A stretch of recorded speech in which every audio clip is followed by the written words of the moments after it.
So you want to get started overlanding, but maybe you're not entirely sure where to start, what gear you need versus what gear you could do without, how to go about planning that first overland route and finding where to go. Or maybe you've got both of those things dialed in and you're just a little bit uneasy about the idea of being so far out into the wilderness and away from civilization. Well, in this video, I am going to simplify this process for you as much as possible and at the same time dispel some common myths about what it actually takes and what's required to get out there on your first overland adventure. And I'm going to do this by breaking it down into 5 simple steps that you can follow. And by following these 5 steps, I guarantee that you will feel more confident and more comfortable taking the plunge on your first overland adventure. But before we start, I think it's helpful to at least loosely define what the heck overlanding is. And there are different definitions out there, but the one that I'm going to go with is this. Overlanding is self-reliant vehicle travel through remote destinations where the primary focus is on the journey rather than the destination. Your definition of overlanding may vary a little bit from that one, and if so, that's completely okay. But for the purposes of this video, that's what we're going to go with. And step number 1, rather unsurprisingly, is a vehicle. Because at least as most people define overlanding, you're going to need some sort of vehicle to take you where you want to go. Sure, it could be a bicycle or a motorcycle, but for most people, that is going to be a passenger vehicle of some description. But it's here that I want to challenge the common perception of what you need to get started overlanding. And I'm just going to say this. You can use almost any vehicle to get out and go overlanding. So if you have a vehicle of some description, even if that vehicle doesn't fit the mold of what an overland rig is, I want to encourage you not to be stopped by the fact that your vehicle may not be a lifted Jeep on 37s. And actually it's funny, it's kind of a running joke between Christine and I. Almost every time that we're out in the backcountry, we're out on some Forest Service road, there's dispersed camping all around, beautiful views surrounding us in all directions. And then you know what we see coming the other way? A Toyota Prius. I'm telling you, it happens every time. Or some other vehicle that doesn't fit the mold of what an overland rig is. Now, yes, if you are driving something that is a little bit potentially less capable off-road, it may limit where you can go and how deep in the backcountry you can get, and you do have to take that into consideration.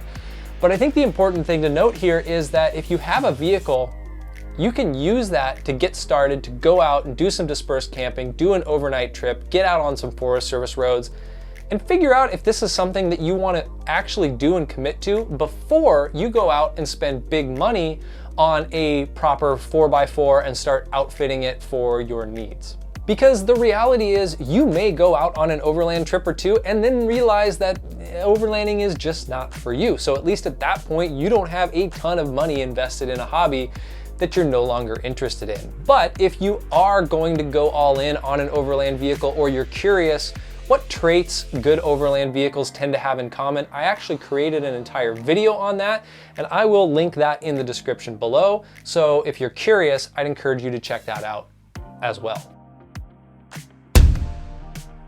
For most people, overlanding and camping are synonymous, and for that reason, step 2 is to make sure that you have all of the necessary gear for an overnight stay. And the key word here is necessary, because this is another place I see a lot of people struggle and get stuck, because they see the extensive amount of expensive gear that is featured on so many overland themed YouTube channels and Instagram pages, and that ends up being the hurdle, the expense, that stops them dead in their tracks. But I think it is super important to make a few points here. Number 1, everyone had to get started somewhere, and most of the people you see with all the expensive gear and the $100,000 rigs started simple.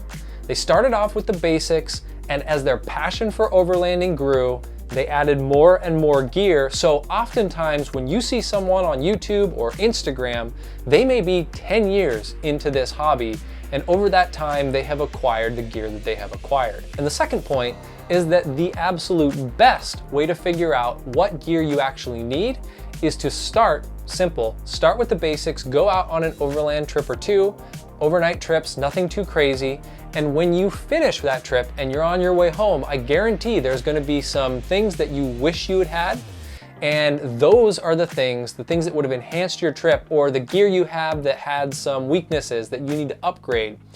All of those things, when they're fresh in your mind, write them down in a list, and those are your next gear purchases. The things you actually need versus the shiny objects you see that you may never use. And believe me, I have a lot of that stuff in my closet that just never comes out and never gets used, but I bought it because I thought it was gonna be super cool, but I don't actually need it. So let's just cut to the chase. What do you actually need to get started? I'm gonna make it super simple for you. All you need is this. You need shelter, you need water, you need food, and you need the ability to stay warm. So let's start with shelter. This one can be as simple as just sleeping in your vehicle. Of course, the next step from there would be a ground tent. Now, if you've already gone camping in the past and you have some camp gear, maybe camping at state parks or things along those lines, there is nothing wrong with taking that gear out on your first overland trip and using it. In fact, Christine and I use a ground tent still. After 3 years of overlanding, we use a ground tent that we bought for like 120 bucks, and it has been flawless every time we've used it. Now, of course, if you want to go straight to a rooftop tent, have at it. I mean, more power to you, but it doesn't need to be super complicated. Next up is food and water, and those are pretty self-explanatory, but I do want to take a moment specifically when talking about water. One of the things I learned when we first got out and started overlanding is how much water we actually used. And so at this point for our trips, my preference is always to take 1.5 gallons of water per person per day. And that might sound like a lot, but it just ensures that you have enough water for drinking, for cooking, for cleaning, and most importantly, for making coffee. As for food, again, when you're getting started overlanding, you don't need to get elaborate here. You don't have to have the full camp kitchen. You don't have to have the refrigerator. Now, if you love to cook and you love to eat the way that Christine and I do, by all means, go for it. But I have friends who prefer just to go out and take beef jerky and chips and snacks. And that way they don't have to worry about bringing a cooler and stocking ice, and it frees up space for other things. So again, you don't have to get super fancy with food. You don't have to have the, what do they call it? The scuttle that all the YouTubers have, and they cook all the things on the scuttle. You don't need that stuff. You just don't. And the last item when it comes to gear that I would say is absolutely necessary is clothing and gear to keep you warm, because you never know what the weather is going to do. In fact, one of the things that Christine and I learned the hard way a few times is that even if you are overlanding in the middle of summer and it's 90 degrees during the day, if you are getting up into the mountains or even in the desert, it can get really cold at night. And if you do not have the proper gear to stay warm, one, you're gonna be uncomfortable, and two, it can just be downright dangerous. So make sure that you bring enough clothing where you can add or remove layers as temperatures increase or decrease throughout the day. Make sure you have a really good sleeping bag that can keep you warm in the event that you find yourself in colder than anticipated weather. Now, the next bit of gear that I wanna talk about is a bit more specific to overlanding, and that is recovery gear. And this is essential for a few reasons. If you're going to be traveling deep out into the backcountry where a cell phone signal is unlikely and help may be quite a ways away, you want to make sure that you have the ability to get yourself and your vehicle out of a situation where you may become stuck. And as with the camping gear I mentioned in step 2, the sky is the limit when it comes to recovery gear. But for the purposes of this video, since we are just talking about getting into overlanding and getting started overlanding, I want to focus on what I consider to be the bare essentials of recovery gear. All right, and first up is a shovel. And this is probably the most useful piece of recovery gear that there is. There is not a lot of situations that a shovel and a whole lot of sweat can't get you out of. Plus, it's just a generally useful tool to have, whether you are putting out campfires or you just need a hole to poop in, which, let's be honest, sometimes we need a hole to poop in. Second is a simple toe strap, or even better, something like this, which is a snatch strap. Now in this video, I'm not gonna get into the differences of a snatch strap versus a toe strap. But all you need to know is if you have one of these in your kit, it means that as long as there is another vehicle present, whether it's in your group or someone else that may come along the trail, you can hook up to that vehicle and quickly, in most cases, get yourself unstuck. Now, obviously, this is only as good as having another vehicle with you. Just as a quick aside, if you are just getting started overlanding, it is an incredibly good idea to have somebody else go with you. It makes things much safer, especially if you do not have a lot of experience. But another vehicle and a snatch strap is quite possibly the best recovery system that there is. Now, if you happen to find yourself traveling alone, I believe that the next best piece of recovery gear that you can have in your kit are a set of traction boards, which look just like this. And if you have watched other YouTube videos, you have no doubt seen these in action, but the premise is you put these in front of your tire and it allows your vehicle to gain traction in a situation where otherwise it would not have any. Between these and a shovel, there are a lot of situations that you can get yourself out of. Now, of course, these are just the basics. There is a ton of other recovery gear and it all has its place and it can all be super useful.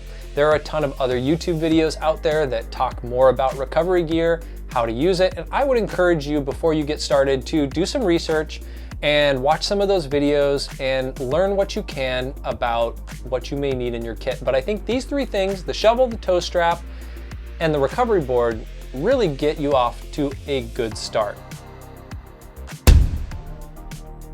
Now, you got your vehicle, you got your camping gear, you got your recovery gear, and that makes step 4 to get started overlanding, figuring out route planning and navigation. And this is an area that can at first seem super overwhelming and intimidating. But the good news here is there are a ton of different tools that you have at your disposal that can make overland route planning and navigation much easier and way less stressful. In fact, I just recently put together a video highlighting 10 specific tools and doing a deep dive into them that can help make your overland route planning much easier. So if you want to learn more on this topic, I will link that in the description below, and I will highly encourage you to check that out. There is a ton of great information there. So rather than repeating what I covered in that video for this video, I just want to highlight a few things of importance when it comes to route planning and navigation, and some things to bear in mind when you are just looking to get started overlanding.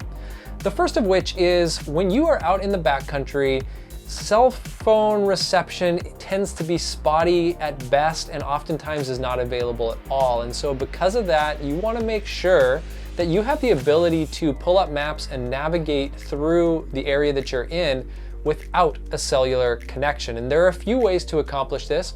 One is to carry some good old paper maps with you. These are road and recreation atlases from Benchmark Maps. I carry these in my vehicle with me at all times and use them as a backup, and sometimes I just use it when I'm at camp and I'm scouting locations. But that is always a good backup to have because technology can fail. Another thing that people don't always realize you can do is within Google Maps, you can actually download sections of map. And so it's always a good best practice, in my opinion, to download a section of map for the area that you're going to be traveling. And what this allows you to do is still get the specific location data for where you are from the GPS connectivity on your phone, even if you don't have an active cellular connection. And then the last piece of advice that I have when it comes to route planning and navigation in the backcountry is that if the thought of creating your own route seems too stressful and more than you want to take on, and I wouldn't blame you if it did, you can always use pre-planned routes that other people have designed. Again, in my other video, I cover some specifics on where to find those and how to find some great ones. But just know that many people out there have already created some incredible routes, and you can go online and you can download the information from those routes. And then it's really just as simple as following a line on a map and having a great time. Having the right headspace when you are first getting into overlanding is super important. And it's something that a lot of people don't talk about, but it is absolutely critical both to enjoying yourself on your trip as well as setting proper expectations before your trip even gets started.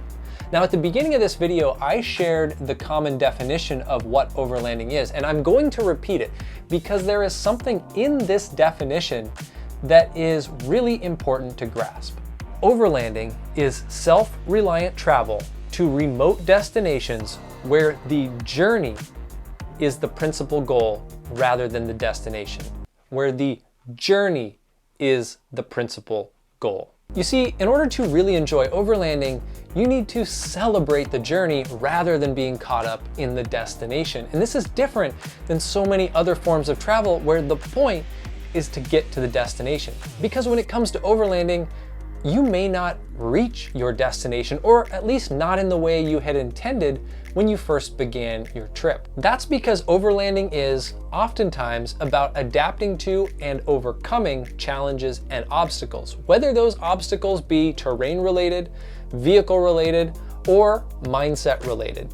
And if you ask almost anyone who's been out overlanding on more than a handful of trips, if they believe keeping a super rigid schedule that is focused on destinations is a good idea, they will tell you that that is a recipe for frustration and stress. So just make sure that you keep that in mind. And if you want to know how my wife and I ensure that we stay in the proper headspace to enjoy our overlanding trips as much as possible, then I would encourage you to check out this video next, where we discuss our very best tips on how to make overlanding more fun and less stressful.